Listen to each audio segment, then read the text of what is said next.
Hey, hello, and welcome to the Event Marketers Toolbox. I'm Chris Dunn with Blue Hive Exhibits. I've got a couple of friends with me. We're going to have an awesome episode again today. Today, we are episode number 54. We got Mark Johnson, who has joined us, going to talk a lot about Exhibitor Live. Is that a show that him and his group have been intimately attached to? But of course, before we get to that, my co-host, Dana Esposito. Dana, hello, how are you? Here we are, like a year and a half into this. I still have trouble saying your name for some stupid reason. I don't know. Spell it wrong sometimes. Dyslexic. Don't worry about it. Well, it wasn't your name always. No, it wasn't. So Dana Esposito. I'm the EVP of Strategy here at Blue Hive. I work closely with Chris Dunn, but I also am very familiar with Mark Johnson because both he and I have been members of EDPA, the Experiential Designers and Producers Association. So I'm super excited to have him here to talk to him about some of the things he does and does behind the scenes on sort of the overall good for our industry. So Mark, could you introduce yourself to everyone? Yeah, guys, thanks for having me. I'm Mark Johnson. I'm the founder and president, CEO, I guess, of Star Exhibits, Star Group, and Exhibitor. I appreciate you guys having me today. I think it's a great time to talk. We're sitting at a point in the industry where I believe there's a good inflection point of everything that's going on. Excuse me. And I have spent many, many years. I started as the young guy and learned from a lot of the senior. Now I'm finding I'm the senior in the room and I'm trying to pass some knowledge on. But the commitment has always been for the community and the education and the industry as a whole. Awesome. That's good stuff. So we're certainly going to camp on that for a bit. Before we kind of jump into the meat and potatoes of the conversation, however, let's talk a little bit about our sponsors. They help us make this a real actual thing. Dana and I, as mentioned, work for Blue Hive Exhibits. We're a creative agency. We're located in the Boston area as well as out in Las Vegas. So that helps us kind of service both our East Coast and West Coast clientele. This is actually the first time that we've actually had a competitor, let's say, although Mark is stepping in really as kind of the owner of the Exhibitor Live show or previous. But in general, what we'd like to say is that we are kind of right sized for a lot of groups. We're about 100 people strong. We're not an enormous group where you may get lost. We're not a small boutique. We're kind of in that right size center. Dana heads up our creative organization, and she's got a real great group of creative folks who kind of fall, under her department. In addition to Blue Hive, we also are supported by the agency that's actually hosting this podcast and show, and they're called Fist Bump. And I kind of like to tell the story that I had this idea or vision to kind of jump in and do the podcasting, and I was going to try to do it by myself. And that was a huge mistake. I failed miserably. I could not get anything off the ground. Luckily, we chose to partner with Fist Bump. They've helped us make this a reality. We are, again, as mentioned, we're episode number 54. So we did 50 episodes last year, really once a week. And it was a tremendous learning experience, pretty awesome across the board. This year, we're kind of rolling out an episode every other week for a few different benefits of being able to kind of market and promote in between a little bit better. And also, I think we're not scrambling every week to find just somebody to sit in that chair, but we're able to find really, the best possible people of the event, every aspect of the event world to come in and have conversations with us. And then the last thing I want to say is that we are pre-recording this because Euroshop is happening next week. So when this is airing live and when you're watching this, Mark and I will both be in Europe. Hopefully we have a grand beer in our hand. Having enjoyed a wonderful beer. No, they're cool. Well, when I was there, it was warm. Okay, we'll see how that goes. So Euroshop is happening, and Mark and I will be there in Germany for that week, and that's why we're sneaking this in. So although this is recorded, we're going to also try to be jumping into the comments section. So feel free to participate in the comments as you always would. And hopefully we can get some good conversation going. So, all right, I've been talking for a lot. I'm going to kick it back over to Dana, and let's get started with some questions for Mark. All right. So Exhibitor Live, I am a huge fan. I'm an Exhibitor Live nerd. I've been, I think it's maybe since the early 2000s, I think I maybe only missed one or two. Back when I was like sort of just an exhibit designer, I was still very fortunate that the companies that I have worked with over the years recognized that I was passionate about it and sent me to it. I got to oftentimes design the booth, work the show, and learn a lot. Sometimes even be a speaker at sessions. So I just adore the show. Can you, Mark, because you have a very different lens for exhibitor with a lot of the experience that you have, kind of give us a little bit of the history of where Exhibitor Live kind of started, and then how you got involved and why? Yeah, so as you mentioned, we're both past members of EDPA and on the board. I'm a past president. When I joined, the story I heard from there is the show actually was part of EDPA many, many years ago. And at that time, the old guard were getting together to celebrate just surviving another year. It was a real tough industry to be successful at. They would bring their wives because unfortunately it was still male dominant at that point, but just celebrate. We made another year. Wow, congrats. And so they let the show go. They wanted to have more of just a celebration of them, and they could let their hair down and not have to worry about having customers around. Lee then saw that as a great opportunity. So Lee Knight picked it up and saw not only a need in the industry for the show, but also the education. And he worked with Dee and a few others. We know Randy Aker for years was a staple in the industry and what they really did for the industry, and made it an incredible event for community and for education and for business, commerce. So it's been around. We're just coming up on our 40th year. So it's been there many times.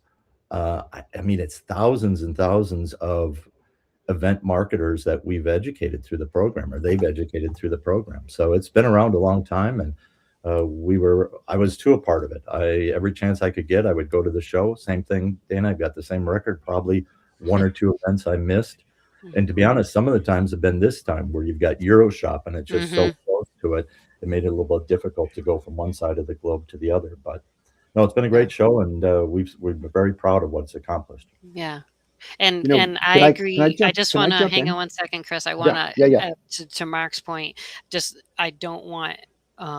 I'm so glad Mark brought up sort of these past people, because the amount of what they were able to do with that show over the year is growing it and adding to the education, the CTSM, what Lee Knight saw and did with it, and with Randy and just so many other people. I just want to make sure I want to echo the credit, because they just did an amazing job. And like I said, I was a fan because of all that work that they put into it. So yeah. Go ahead, Chris. It just dawned on me as we're talking about it. It's like I'm actually here in this industry after 30 years because of Exhibitor Live. The very first interaction I had with the exhibit industry in a proper sense was 1995 Exhibitor Live. I was living in Colorado. I was a sign and graphics guy. I made friends with a gentleman who had he had a 50-50 business. He was signs and graphics, but then he was doing exhibits and displays on a small scale. And he's like, hey, we have this industry show every year. And I, bought a plane ticket and I went to Vegas. It was at Bally's at the time. And I walked in and I was like, oh my God, like this is what I'm going to do for the rest of my life. It was an epiphany, because until then, everything was, all I could see of an industry that I didn't know much about was little portable pop-ups with colorful graphics on it, which was all well and good. But when I walked in there, it became immensely clear immediately that this was a legitimate, like, big industry with big players, big brands involved, money being spent.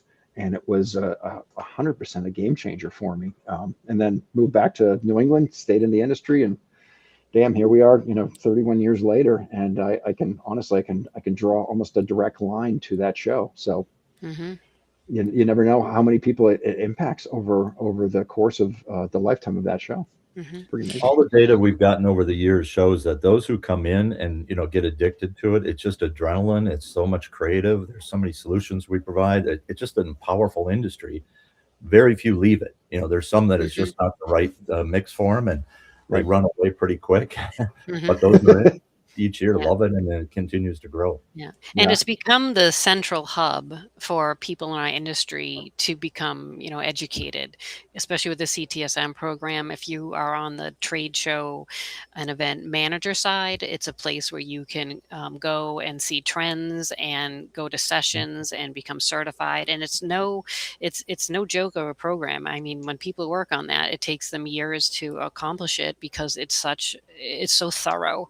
And it's just such a great resource. And then for people on the exhibitor side, the exhibit provider side, or someone who is a partner or vendor attached to like, so we're Blue Hive, we create trade show exhibits, right? But then there's all the other people who also partner with us. There's, the carpet, there's Brewmark, there's Exploring Graphics, there's the system providers like Octanorm and AliVision and AGAM and B Matrix and Highmark. I mean, it's just such a show that even for people who are on the provider side, like myself, when I go, I get to learn so many additional things that I become better at providing things and solutions that are strategic to the trade show and event managers who are my end clients. So it's educational on both sides, which I really appreciate.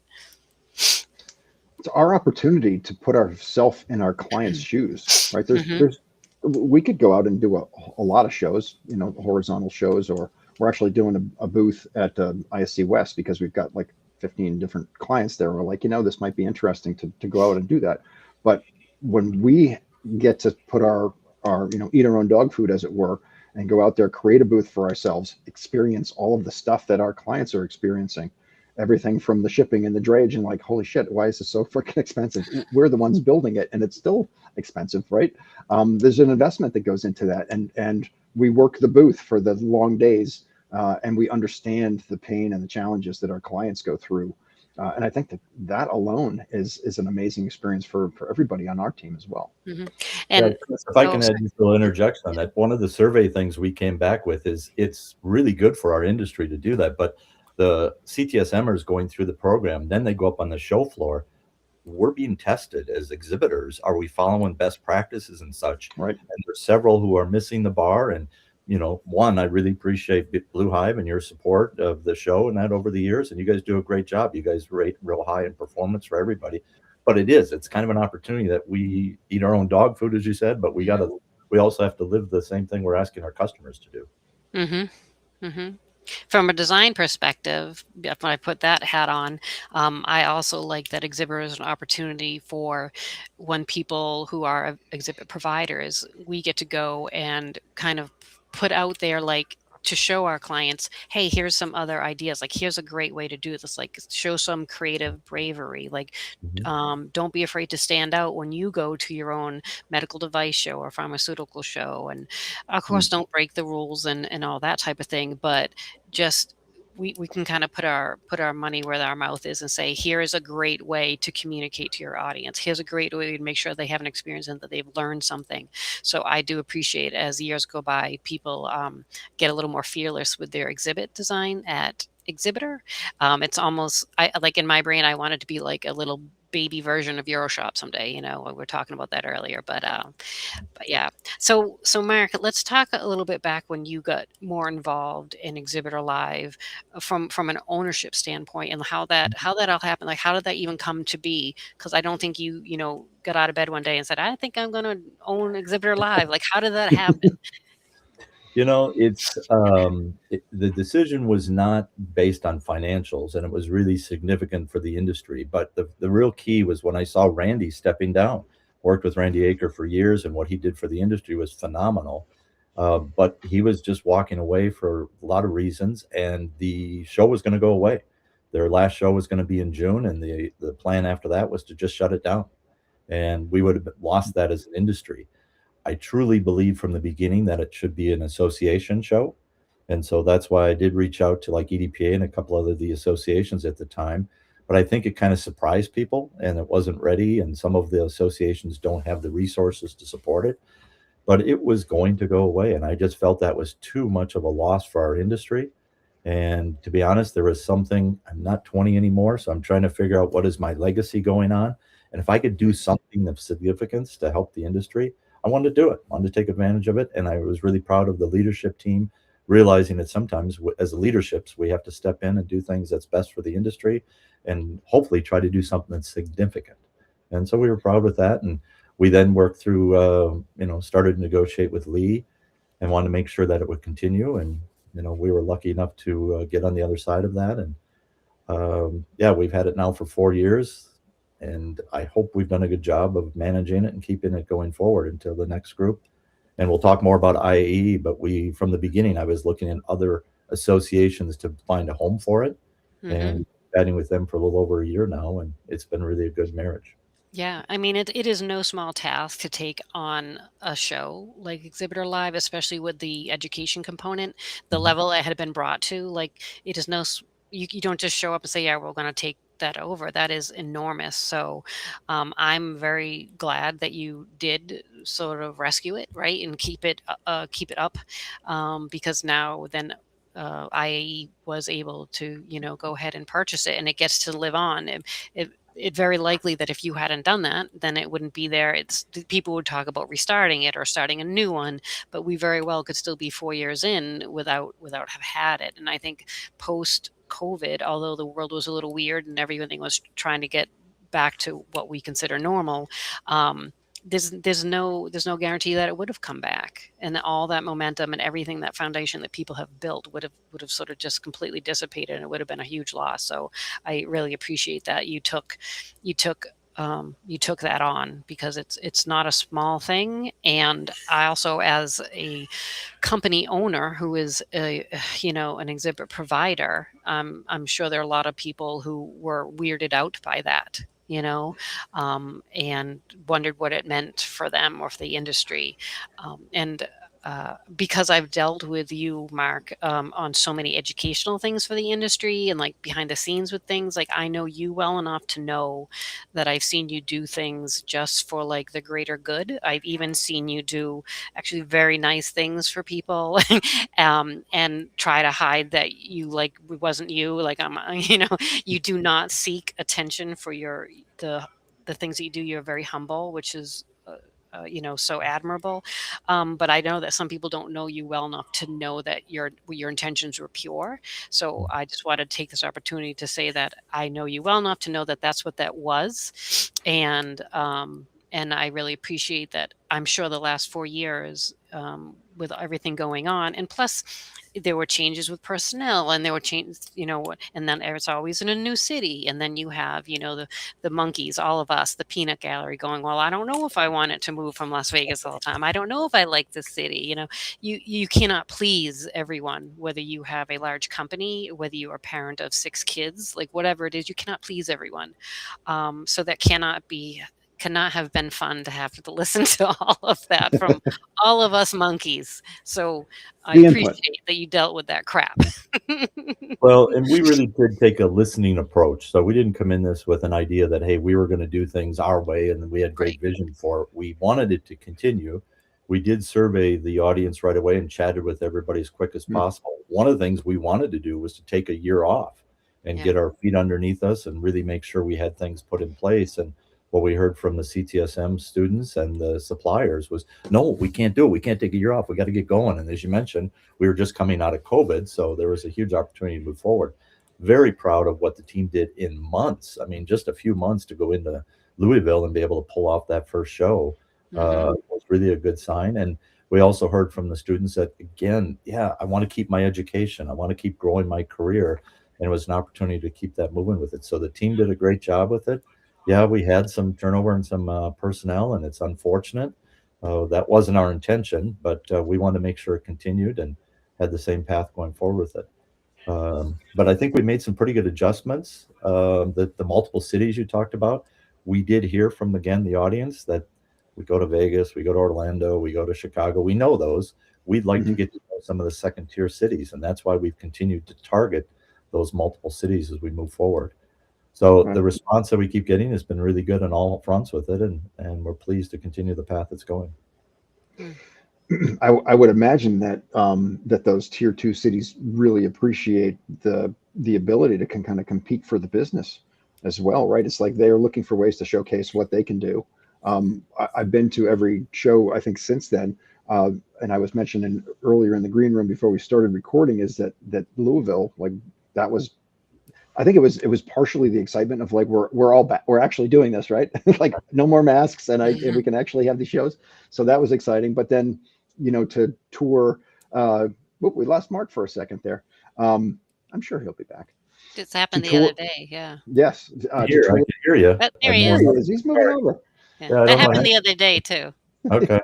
We're a little bouncy these days. To tour the Louisville Bat Factory and to go to the bourbon tastings and stuff and just lean into what are those local things, the cool things in that city. We went from there, and then the next year you guys put it together for Nashville, and Nashville is hot. Like everybody and their brother, especially if you're doing a bachelorette party or something, they're they're congregating in Nashville. The sports teams and all of the activity downtown. There's so much to do, so that was great. So it's been great to kind of see those see those new locations. And again, I think thinking about the show it's become this anchor point in a great way, right? Not an anchor that weighs you down, but a hub of things, because knowing that this industry, we've got this gathering, it's going to happen every year, hopefully, right? Continue. Everything gets built off of that. All of the new people coming into the industry, it's an opportunity, the first timers meeting, or, the up and coming, leaders within the exhibit industry is a chance for all these people to kind of meet each other and have conversations. The people that you meet from other markets that we don't necessarily compete against, on paper we do, but to share ideas with folks who are in it and doing the same thing you're doing in a different place, and the wonderful exchange of information that can happen, and the benefits from those conversations, and the lifelong friends that you end up making. It's really cool, and it would have absolutely been a shame to see that show fade away. So again, I know we're kind of saying it over and over again, but it was a good thing that you guys have done, and now we're parlaying this into the next iteration, the next chapter for ExhibitorLIVE. So tell us a little bit about International Association of Exhibitions and Events. That's IAEE. They have agreed to take this over. It's an international, obviously oversight group that sits over events, exhibitions, and so forth globally. So they're psyched to jump in and kind of own this thing and move it forward. Yeah, we started chatting with them a little over a year ago and talking to it. Marsha Flanagan, who's the president right now and runs with it. I've known Marsha for a long time and really enjoy working with her. Same thing, Dana and I, we've got history. We've gone back with different associations. They are an international organization that's committed to show organizers, and they also have the commitment on education and the commitment to the community, and it very much parallels Exhibitor in just our different markets within that same ecosystem. So yeah, we're chatting with them, and the APA, as you saw in the press release, happened last week. The closing will happen right after the show is our transition date with it. But everything, we had a great week last week with transition with our two teams and moving forward with some of the stuff. The commitment right now is to continue everything that we've got going. So it will be Denver in 27. We'll have an opportunity. Then the communities are coming together. So their community will now also be coming and invited to ExhibitorLIVE, and our community be attended to their Expo in the fall. So Denver 27. Well, let's stay this year. We got Tampa coming up. That's just a few weeks away. Later, we're going to actually combine our education weeks. So CTSM along with CEM will be this fall in the same venue with IAEE's group. And then you can go to their Expo, which is in Milwaukee this November. And then Denver is in 27. And then we'll do the same combination of education week next year. And then their fall show next year is New Orleans. I don't think they have 28 is a big one. That's their anniversary. I think that's back to Vegas. So there'll be a big celebration with that. But the reality of it is their commitment is they want both to continue and move forward on their own, but also come together stronger because of the associations of the two in the ecosystem. Yeah, that's almost like two sides of the same coin type of a thing. Like independently, you had some strength, but together, like it's a whole new level. And I do like how it helps It helps the ability to kind of string this out throughout the year, right? It's not just a one and done thing. Continuing education, ability to kind of get together, learn new things, see new cities, different time frames. Like, let's face it, March in the exhibit industry is pretty difficult, especially you throw in Euroshop, once every 3 years. So there's a lot there. So opportunities for different times of the on the calendar that might also be better for people to take the time, go attend, learn the things. Yeah, Dana mentioned the length to be certified through the CTSM and get the education. That was it. It was 4 to 5 years, and that was one of the big requests was, help us shorten it. And what the other addition to it is we're seeing so many new people to our industry, young people coming in that really need that education. So how do we provide it? Now, this gives more opportunities to come to live. It's down to 1.5 to 2 years. You can actually get certified now if you go through the programs and hit all those. So we're excited about that. And IAEE is committed to the same timeline. They want to do the same thing for their people too. Yeah, that's great.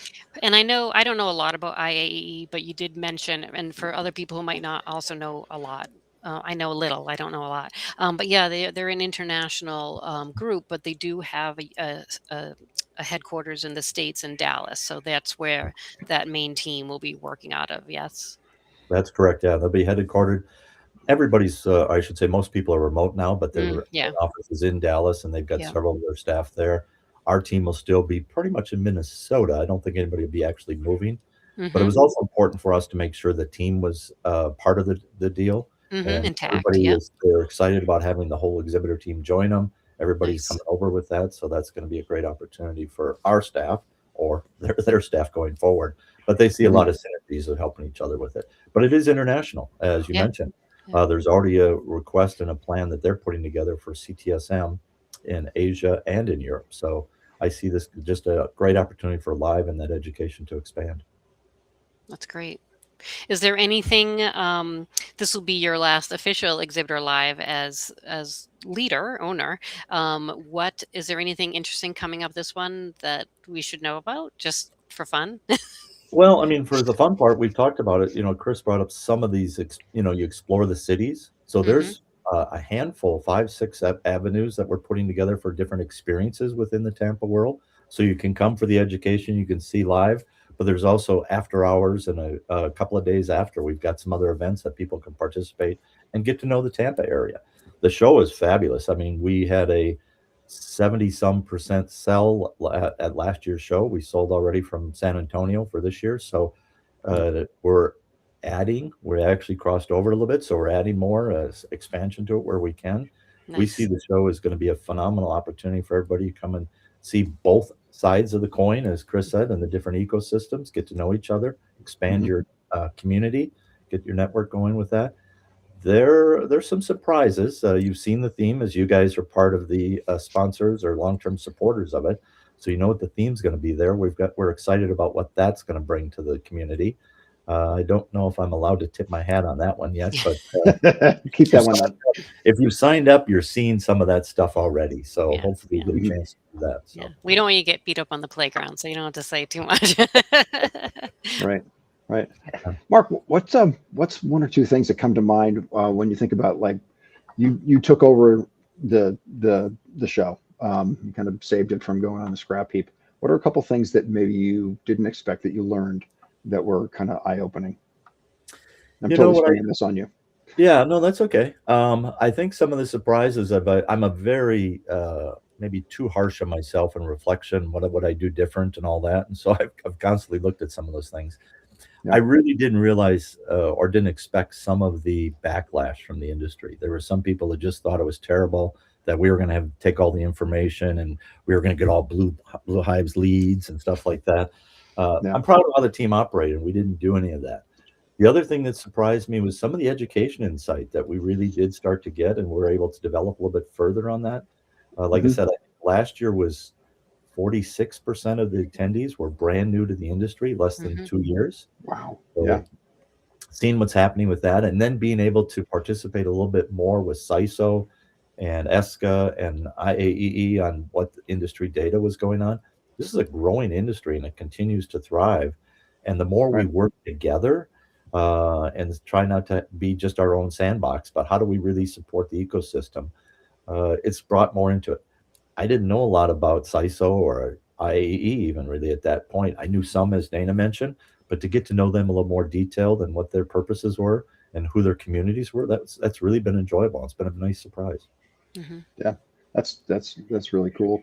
Oh man, I had a question in there and then I just lost it. So Dana, jump in. All right, let's see. I'm going to look at my little cheat sheet of list. Mhm. Do you want to talk a little bit about, Mark, from your perspective, sort of face to face, more of a resurgence? And this has come up Yeah. in a few conversations that we've had with people because there's a lot of conversations about AI, right? So when I think about that, I think all the more reason to need trade shows and events like Exhibitor Live, where you can actually see someone face to face and know it's a real conversation and things like that. So just face to face interactivity. Yeah, I mean, I think we're seeing strongly that the industry isn't just about events. It truly is about the community. And I'm with you on the AI. When that comes up as a fear, I believe in the research we've seen through CISO and through SEER and even Freeman, with some of the other people out there that are doing some research in addition to our exhibitor research. It's even making it more important to see face to face because as Exactly. we just saw some of these deep fakes last week on some of the news with it, I want to make sure that's Dana, and I want to make sure that I'm talking to a provider who's really going to, tell me, show me what they're going to do, and I get to meet them face to face. So I think these live events are only going to continue. The research shows that. I think one of the trends, good or bad, how we look at it, you're going to see some additional private equity come into the group or the industry. That seems to be a big issue. They wouldn't come in if they didn't see the growth of the industry moving forward either. So and again, the education. I really think that's a huge deal that more people are coming in wanting to do that. And it's not a requirement to go to the traditional 4-year college. You can actually go pick an industry, go to the show, fall in love with it, and get your certification and have a whole career in an industry here that you've got great education. That brings you some insight and seat at the table, and you can really be a leader in your organization. Mhm. Yeah.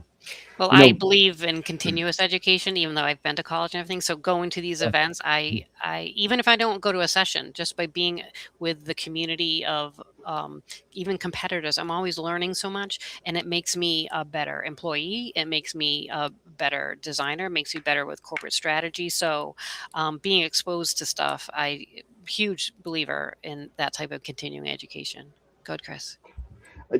I remembered what I was going to say when Mark was speaking before. One of our guests on the show and a friend of ours all is Chris Griffin, who was the past president, and he's banging the drum ever since COVID. Like 50%, give or take, right, of the folks who were involved in the industry were not here prior to COVID. And Mark, you just mentioned at the last show, 47% of the attendees were brand new, like within the last couple of years. So, like you said, I mean, just a ton of growth happening. I think we're all seeing it in our businesses as well. Like this Q1, and I know it's not just Blue Hive. I'm imagining Star's seeing this as well, and several other folks in the industry is like, holy shit! Like the amount of volume of people who are feeling exactly what we were just talking about, right?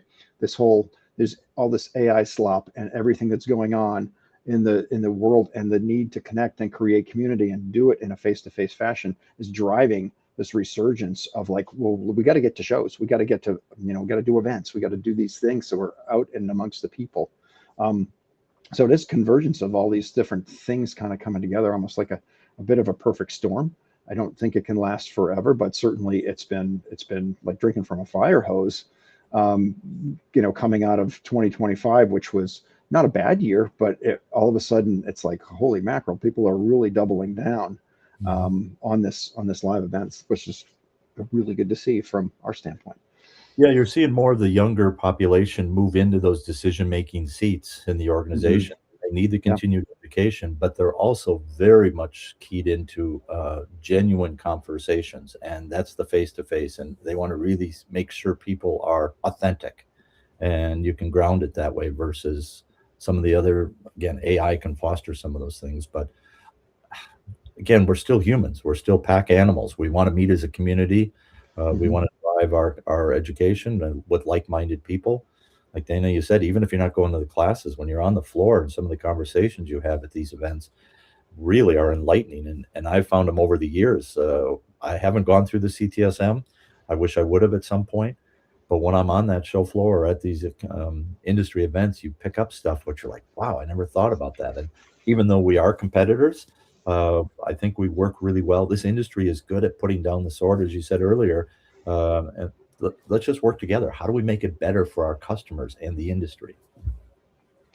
Mark, you've been involved with the show and the EDPA for a long time. Do you feel like the whole kind of rising tide raises all boats thing has maybe gotten a little better post-COVID? I know for me, just my own personal, having gone through that crisis where we had no work and there was really a lot of unsurety around where is this, are we going to go back and have, this career that we've all loved? I was like, I don't really care about the color of laundry we're wearing. Like, if we don't band together and bring this thing back, this being the exhibit and trade show industry, like, we're all screwed. So let's put down, the logos and not worry about, put down the swords, right? Not worry about who works for who, and let's bring it back together. Now, here we are 5.5, 6 years post, kind of COVID. And the tendency may be to go back to like getting territorial and being like, well, this is my lead. And that's, I'm not talking to you because you're a competitor, but I feel like we haven't gone back that way. Like what I saw or what my perception was prior to the pandemic. Yeah, I think that lesson's been long ingrained and learned in all of us. That, I mean, I'm old enough that we've had a few recessions over my career. Mm-hmm. And at that point, some people will come together a little bit more. And I think you've seen that. But as I said earlier, first of all, I think the industry is phenomenal. When you talk to other people in other industries, they don't see this kind of community that does rally together. But as you said, with COVID, I think it really drove a lot of us together through that. And again, it also helped us with awareness. Mm-hmm. Some of the advocacy work we were doing and able to work with Tommy and doing our ESCA work type thing. My gosh, to now get the world to understand that we're the largest silent unknown industry out there. That's a good, and I think we all have banded on that, and I truly hope we don't lose that community. Mm-hmm. And I don't think we will. There may be few that go back to their little territories, as you said, but I think as an industry as a whole, we realize that there's enough here, as you said, all waters rise or all boats rise in high tide. When we work together, it does help the industry, and it'll make us better as performers in the industry and competitors at times, but we really need to make sure we protect this ecosystem. Mm-hmm. And for some people who might not know what Marcus Johnson is referring to when he talked about Tommy Goodwin, is legislative action when during COVID, even since post-COVID, they're a very large group, and more are always welcome, who go down to Washington, D.C. during Legislative Action Day. Because what we realized when COVID happened was that the world or the government, or they didn't really understand that our industry was different than, say, like just hospitality. I'm oversimplifying, but really our industry, what they didn't realize, helps run cities. Because if you think when a convention comes to town, all of the different hands and talent that are put to work, from I&D setup to restaurants to hotels to taxis to Ubers, I could go on. And so really we actually help cities run across the entire country and across the world. So different people from different companies had to get together and go down there and have those conversations as a team. So essentially that sort of spirit has stayed intact. I'm very much a glass half full type person, even though I try to pretend that I'm not. I actually am. But I pretend I hate people, but I actually don't. So I think that the majority of us who have been in the industry a long time, like I said, I'm like 30 years. I had seen there were a lot of companies years ago who were like, well, they're our competitor. Like, put your hand on your forehead, pushing them away. It's us or them. I feel like we've very much come to a point, for the most part, that we understand that we are a community. We are together. We do work at different companies. We are competitors. But as long as we don't cross the very important lines that we all know what they are, when it comes to clients, when it comes to information, when it comes to, dollars, if we're smart, if we are smart humans about that type of thing, we can still be very inclusive and support each other and educate each other, because then we all get a lot better. And then there's future business for all of us. And at some point, like Mark was saying about leaving a legacy, which he very much has, going to be leaving a big legacy, probably more than he can really recognize at this point. Same thing. I don't have kids, so anything positive I can do in this industry is part of the legacy I'm leaving. Someone may never know my name was attached to this particular thing, but it was still a positive sort of ripple I put out into the pond. That ripple keeps going and affects other people positively. And I think for the most part, that's where we are. Although I'm sure there's some of us that have good days and bad days. Yeah, I think as we all, I mean, as you said, there's always going to be some there. It's just unethical behavior, but that's Right. rare in our industry. I mean, it really stands out when you see it. It really does stand out. So we all operate ethically. We work together. We win some business. We lose some business to each other. But as long as we support the industry and help each other, I truly believe it comes back. And that's where we've operated when we founded Star, years ago. And that's why we wanted to continue with ExhibitorLIVE. So I really want to continue that. And that's why the other avenue for everybody is get involved in the industry. Join a committee, join, one of the chapters, whatever opportunities you have through EDPA or whatever your associations. That's the big way to get connected with everybody. Yep. And everyone has something to offer, right? Whether it's time, talent, or treasure.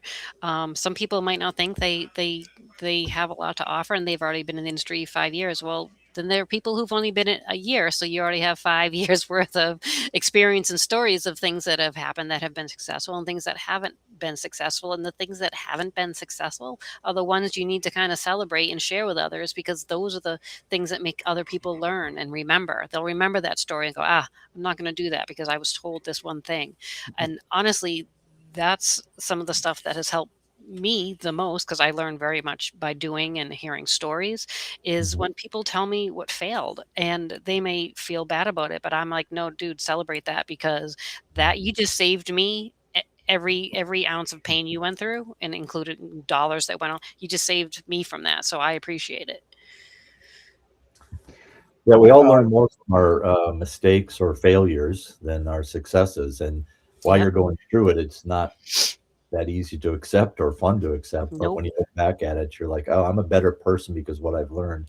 And yeah, if I can share that so others don't make the same mistake, that's just even more helpful. Yeah. My kids don't always appreciate that, but I try.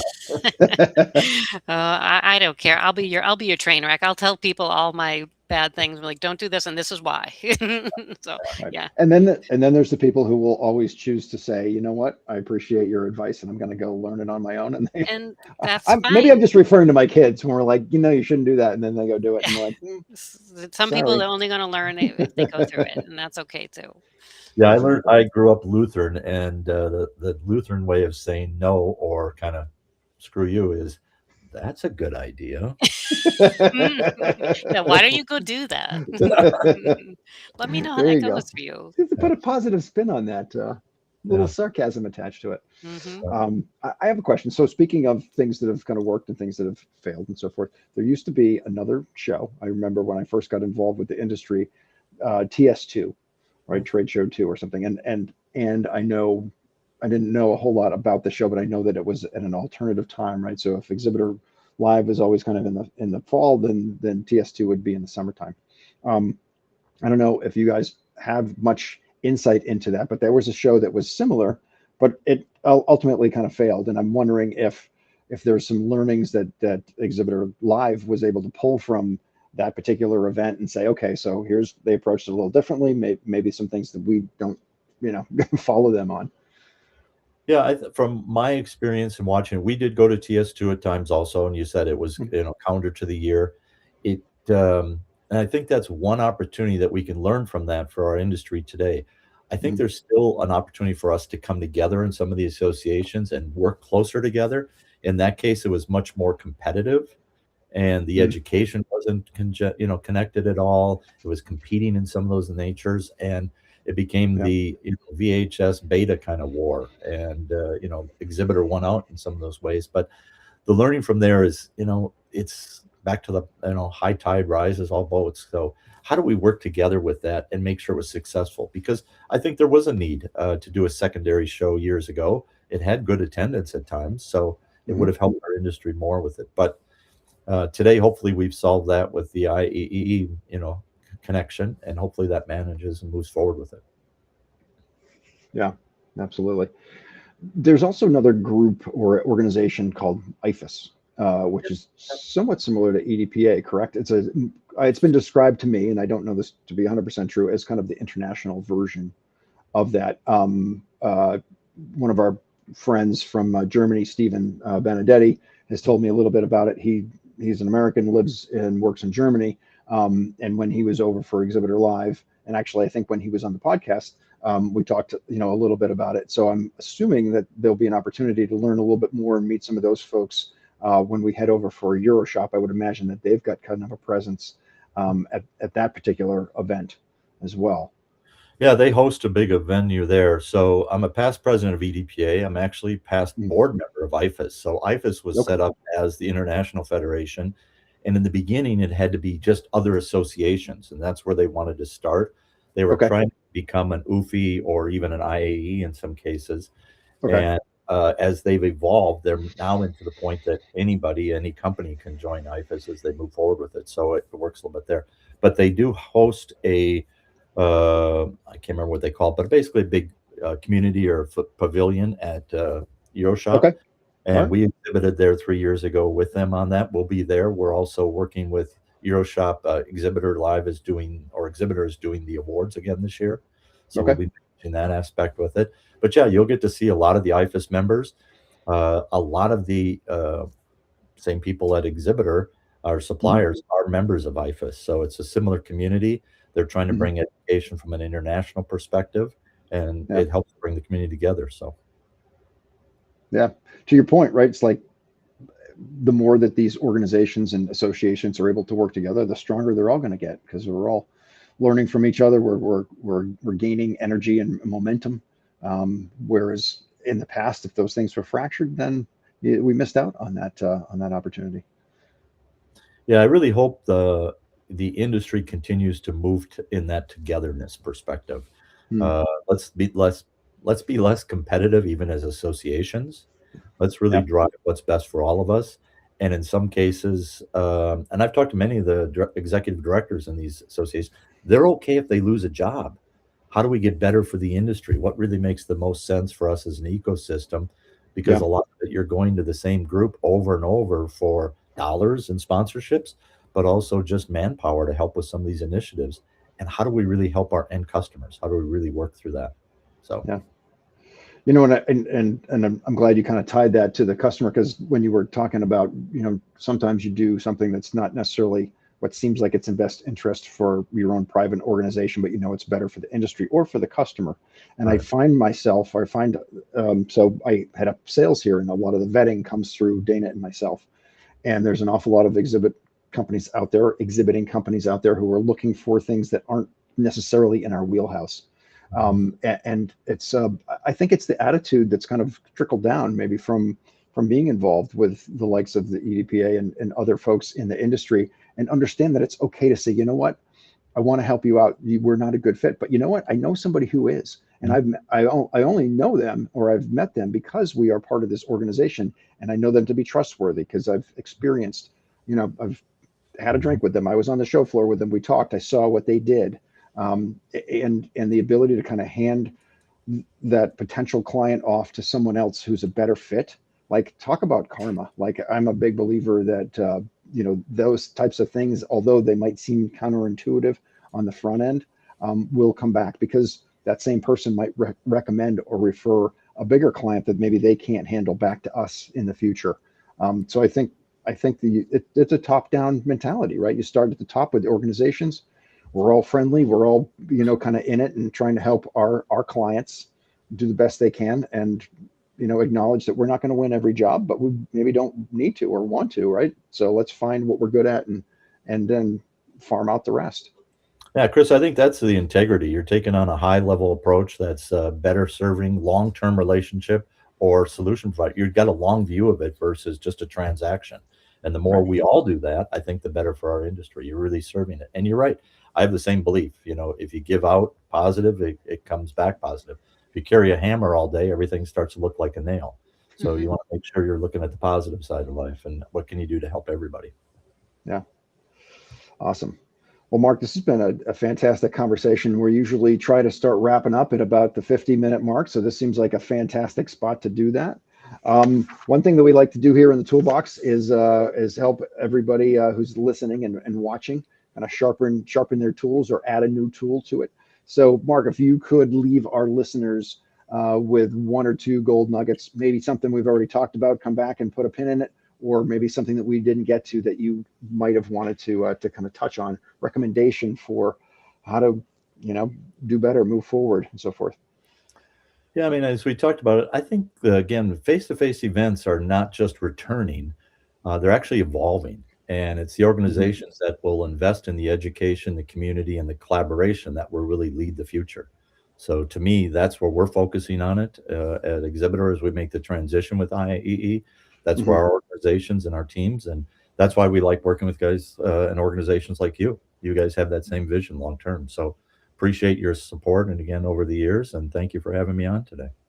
Yeah, no, it's certainly been our pleasure. Just before we leave that sentiment, do you think it's it's literally just the millennials and the Gen Zers who think differently, who want more experience, and maybe are they saw what our dads or our granddads trade shows look like in the past, or their events look like, and they want to put their fingerprint on it. They want to turn it into something different. Do you feel like it's potentially like the change of what events are and what people want to get from them maybe comes from this kind of a younger mindset?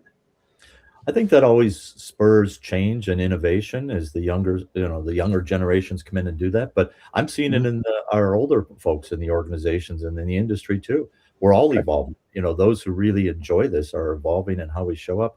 It's not just the younger ones that want the high or different events or activations. If you guys haven't been to the Sphere and you go to the Eagles, I mean, they're filled with no Gen Zs really. That's there, but it's a whole new environment, and I think we're all evolving as we go forward. So right now, that's a great point. You're right. You're probably lucky to find a Gen Xer in there. Yeah, Boomer Central. Yeah, I've yet to go to the Sphere. I've seen it like super close outside, but I got to get inside there. That looks you do. Cool. It really, and for our industry, there's so many great activations that worldwide that I want to be a part of. But that is really a different trend, and we've been fortunate enough to go to a couple of those, and it's a great experience. Nice. Awesome. All right. Well, I'm sure folks who have been listening and watching are wondering, how do I get more Mark Johnson in my life? So if they wanted to reach out and touch base with you, how would we do that?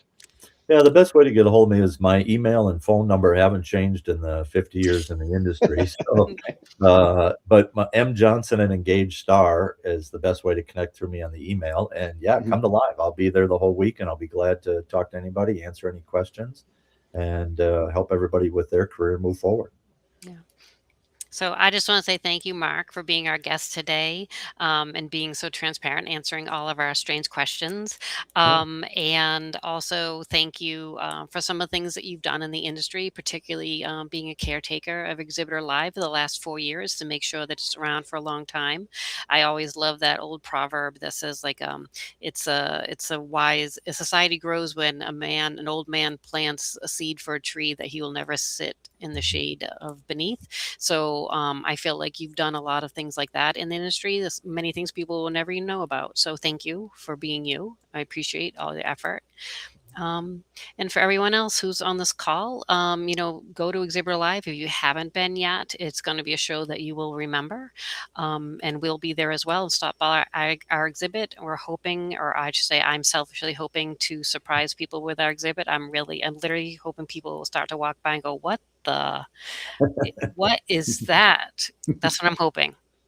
Well, thanks for the kind words, Dana. I appreciate everything you've done for the industry too, and what your organization is doing today for us and at Exhibitor and their support. So thanks for having me today. Thank you, Mark, and I know we've just met, but I'm really looking forward to shaking your hand in a live face-to-face IRL, right, in real life, coming up soon this weekend in Dusseldorf. So that'll be really fun to kind of meet up, and we can kind of put a bookend on this episode that's been a while in the planning, but we finally executed it. Yeah, I look forward to seeing you too. I'll meet you at the IFAS exhibit in their pavilion area, and then I'll introduce you to whoever you'd like to meet. I'd be glad to help you out. That'll be great. That'll be great. All right, folks. Well, thanks very much. I appreciate you guys sitting in with us. I hope you had an interesting time, learned a lot here from Mark, not only about the history of the Exhibitor Live, why it's an important show, and why you should be going to Tampa. But we appreciate everybody, and we look forward to more interaction in the coming days. So thanks very much. Take care. Everybody have a great one. Take care.